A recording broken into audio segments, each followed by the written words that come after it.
আমি অনেক পাপ কর্ম করেছি, কিন্তু ভালো ভালো কর্ম করে সেই পাপগুলিকে কি নষ্ট করা যায়? ভগবান শ্রীকৃষ্ণ কি বলছেন এই প্রসঙ্গে তাহলে শুনুন। মহাভারতের যুদ্ধ শেষ হওয়ার পর ধৃতরাষ্ট্র ভগবান শ্রীকৃষ্ণের কাছে এসে বললেন, বাসুদেব, আমি এমন কি কর্ম করেছিলাম যার জন্য আমার 100টি সন্তানকে এইভাবে আমি হারিয়ে ফেললাম? তখন বাসুদেব শ্রীকৃষ্ণ বলছেন, ধৃতরাষ্ট্র, তুমি কয়েক জন্ম আগে একজন শিকারী ছিলে।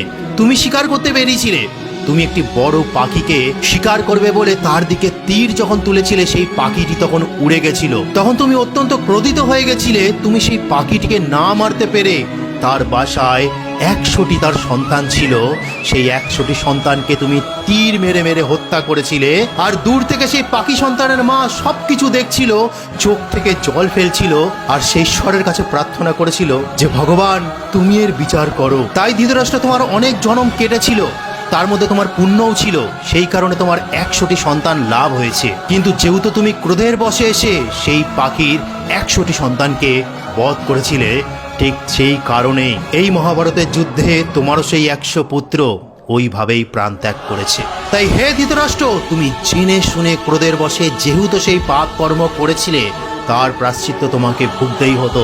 ঠিক সেই কারণে তুমি যেমন কর্ম করেছিলে তেমন তুমি ফল পেয়েছো ধৃতরাষ্ট্র। তাই বন্ধুরা, ভগবান শ্রীকৃষ্ণ এটাই বোঝাতে চেয়েছিলেন যে জেনে শুনে তুমি পাপ করবে, তার কৃতকর্মের ফল তো তোমাকে ভুগতেই হবে, তার প্রায়শ্চিত্ত তোমাকে ভুগতেই হবে।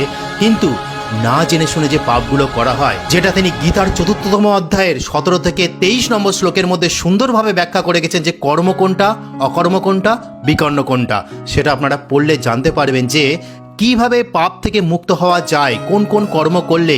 সেটা আপনাদেরকে বলি। ভগবান শ্রীকৃষ্ণ গীতার শ্লোকে বলছেন যে আরাধনার মাধ্যমে, আরাধনাগুলো কি? যেমন সনাতন ধর্মের সর্বশ্রেষ্ঠ কর্ম হলো যজ্ঞ করা। আমরা যজ্ঞের মাধ্যমে সেই নিরন্তর কর্ম করে যেতে পারি। আমরা মালা জপের মাধ্যমে, নামের মাধ্যমে সেই নিরন্তর কর্মগুলো আমরা করে যেতে পারি। আমরা ধ্যান মেডিটেশনের মাধ্যমেও সেই নিরন্তর সাত্ত্বিক কর্মগুলো আমরা করে যেতে পারি। যার ফলে কি হয়, এই জন্মচক্র থেকে মুক্তি হয়ে ভগবানের সান্নিধ্যে চলে যাওয়া যায়, ঈশ্বরের কাছে চলে যাওয়া যায়। এটাই কিন্তু গীতার মধ্যে ভগবান শ্রীকৃষ্ণ বলছেন। কিন্তু এবার যে না জেনে শুনে পাপ করবে, তার ফল কি আছে?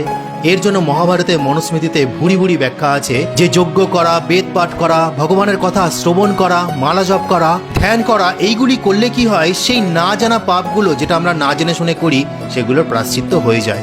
কিন্তু জেনে শুনে বারবার পাপ করা, এর তো কঠোর তপস্যার দরকার আছে, আর এর কর্মের ফল তো ভুগতেই হবে। তো আশা করি বুঝতে পেরেছেন যে আমি অনেক পাপ কর্ম করব, তারপরে ভালো কর্ম করব, আমি সেখান থেকে মুক্ত হয়ে যাব, এটা না। আমি যদি জেনে শুনে সেই পাপ কর্মগুলো করি, তার ফল কিন্তু আপনাকে ভুগতেই হবে। আর যদি না জেনে শুনে করেন, তাহলে তার প্রায়শ্চিত্ত আছে। তো আজকে বলার ছিল। জয় সনাতন ধর্মের জয়। হরে কৃষ্ণ।